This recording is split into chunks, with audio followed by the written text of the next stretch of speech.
loneliness is hard. Ang hirap kayong mag-isa. And I'm not even talking about having no friends or not being in a relationship. I'm talking about you handling all the pressure on your own. Yung feeling mo, kaya mo lahat, pero di naman talaga.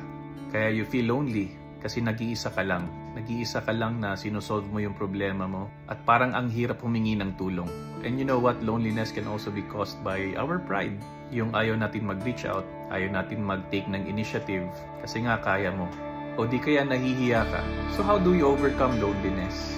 Una sa lahat, you're not alone. God is with you. Kaya magdasal ka. Be filled with His presence. Yun muna. Pangalawa, be part of a community. Community that can support you. Marami dyan. Whether it's a community that has something to do with your business, or with your faith life, or with people who have the same concerns as you.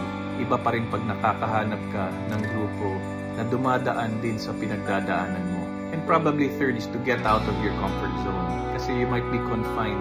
Go out there, reach out, talk to people, build relationships. My prayer for you is that you may be able to share your life and unburden some of your problems to a group that genuinely cares for you.